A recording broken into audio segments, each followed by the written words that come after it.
সূরা আল-লাহাব, আল-মাসাদ, কুরআনের ১১১তম সূরা। এটি মক্কায় অবতীর্ণ হয়েছিল এবং এতে ৫টি আয়াত রয়েছে।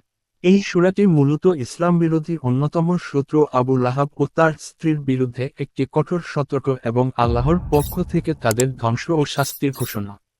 নিচে সূরাটির আরবি, বাংলা অনুবাদ এবং তাফসীর তুলে ধরা হলো। সূরা আল-লাহাব, সূরা আল-মাসাদ। আরবি, বাংলা অনুবাদ। ১। ধ্বংস হোক আবু লাহাবের ২ হাত, এবং সেও ধ্বংস হয়ে গেছে। ২। তার ধন সম্পদ ও যা কিছু সে উপার্জন করেছে তা তার কোনো কাজে আসবে না। ৩। সে প্রবেশ করবে অগ্নিশিখাযুক্ত জ্বলন্ত আগুনে। ৪। এবং তার স্ত্রী, যিনি আগুনের লাকড়ি বহন করতেন। ৫। তার গলায় থাকবে মোচড়ানো রশি। তাফসীর ব্যাখ্যা। আয়াত ১। তো এখানে তব্বত অর্থ ধ্বংস হোক। এটি একটি অভিশাপ এবং চূড়ান্ত শাস্তির ঘোষণা। আবু লাহাব, নবী মুহাম্মদ এর চাচা হলেও তিনি ছিলেন ইসলামের অন্যতম প্রধান শত্রু। তিনি নবীজির দাওয়াতের বিরুদ্ধে প্রচণ্ড বিরোধিতা করেছিলেন। এই আয়াতে আল্লাহ বলছেন, তার ২ হাত ধ্বংস হোক, অর্থাৎ তার সব ষড়যন্ত্র, প্রচেষ্টা এবং কর্মকাণ্ড ব্যর্থ হোক। আয়াত ২। মা আগনা আনহু মালহুয়া মা কাসাব। তার ধন সম্পদ কিংবা উপার্জিত সম্পদ কিছুই তাকে রক্ষা করতে পারবে না। এই আয়াত আমাদের শেখায়, কিয়ামতের দিনের সম্পদ বা দুনিয়াবি প্রভাব কোনো কিছুই কাজে আসবে না যদি ঈমান না থাকে। আয়াত ৩। সা ইয়াসলা নার জাতালাহাব। আবু লাহাব একটি জ্বলন্ত আগুনে প্রবেশ করবে। তার নামের অর্থই অগ্নিশিখা, আর কিয়ামতের দিন সে ঠিক সেই আগুনেই প্রবেশ করবে। এটি একটি শব্দ চিত্রকল্পের রূপ। আয়াত ৪। ও আমরাতুহু হাম্মালাতাল হাতাব। তার স্ত্রী উম্মে জামিল, যিনি আগুনের লাকড়ি বহন করতেন। ডানে ইশারা করা উল্টো হাতের তর্জনী তার স্ত্রী ইসলাম ও নবীজির বিরুদ্ধে গীবত ও অপবাদ রটনা করতেন এবং কাঁটা ছড়িয়ে দিতেন নবীজির পথে। এই কারণে কুরআনে তাকে আগুনের লাকড়ি বহনকারী বলা হয়েছে। আয়াত ৫। ফি জিদিহা হাবলুম মিন মাসাদ। তার গলায় মোচড়ানো এক ধরনের খেজুর গাছের রশি থাকবে, যা জাহান্নামে তাকে শাস্তি দেবে। এটি ইঙ্গিত করে অপমান এবং যন্ত্রণার প্রতীকী শাস্তি। শিক্ষণীয় বিষয়। ১। আল্লাহর রাসূলের বিরোধিতা করলে রক্তের সম্পর্কেও কোনো উপকার হয় না। ২। ধন সম্পদ দিয়ে দুনিয়ায় জৌলুস দেখানো যায়, কিন্তু আখিরাতে কিছুই কাজে আসে না। ৩। নারীরা যদি সত্য ও ন্যায়ের বিরুদ্ধে কাজ করে, তারাও শাস্তি থেকে বাঁচবে না। ৪। গীবত, অপবাদ ও পথপ্রতিবন্ধকতা করা আল্লাহর দৃষ্টিতে মারাত্মক গুনাহ। শেষ কথা। সূরা আল-লাহাব একটি অনন্য সূরা, যেখানে জীবিত অবস্থায় একটি ব্যক্তির চূড়ান্ত পরিণতির ঘোষণা দেওয়া হয়েছে, এবং তা বাস্তবে ঘটেছেও। আবু লাহাব ইসলাম গ্রহণ করেননি এবং কুফরীর অবস্থায় মারা যান।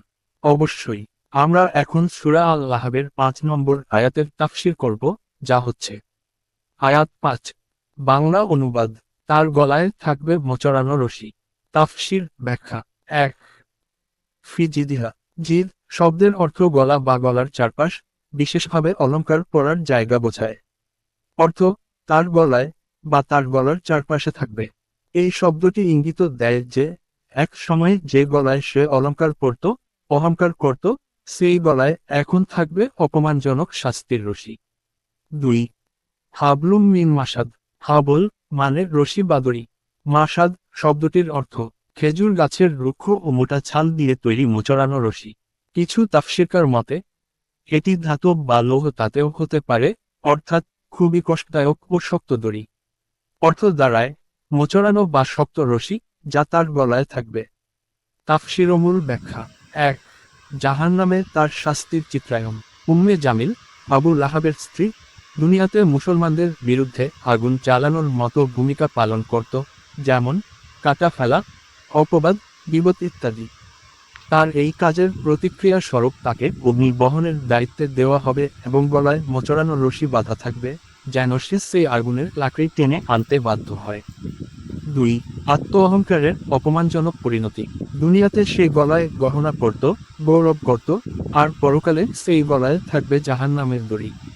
এটি এক ধরনের শাস্তির প্রতীক ও অপমান, অহংকারের জায়গাকেই অপমানিত করা হবে। ৩। রূপক অর্থেও এই আয়াত বোঝায় সে দুনিয়াতে বিদ্বেষের আগুন জ্বালাক, আর পরকালে সেই আগুনই বহন করবে। মাসাদ বা শক্ত রশি মানে সে যেমন দুনিয়াতে কঠিন ছিল, তেমনি তার শাস্তিও হবে কঠিন। সংক্ষেপে শিক্ষণীয় বিষয়ে ব্যাখ্যা। অপবাদের পরিণাম: যারা অন্যদের ক্ষতি করতে আগুন জ্বালায়, প্রত্যক্ষ বা পরোক্ষভাবে, তারা পরকালে সেই আগুনেই পড়বে। নারীর দায়িত্ব: শুধু পুরুষ নয়, নারীরাও সত্যকে অস্বীকার করলে ভয়াবহ পরিণতি ভোগ করবে। অহংকারের পতন: যে গলা গহনায় ভরা ছিল, সে গলায় থাকবে জাহান্নামের রশি। অহংকারের অপমানজনক শাস্তি। অতিরিক্ত তথ্য: অনেক তাফসীরকার বলেন, এই আয়াত একদিকে শারীরিক শাস্তি বোঝায়, আবার অন্যদিকে এটি নৈতিক ও আত্মিক পতনকেও প্রকাশ করে। চাইলে আমি ইবনে কাসির বা তাফসির আল জালালাইন থেকে এই আয়াতের ব্যাখ্যাও তুলে ধরতে পারি। বললে দিয়ে দিই।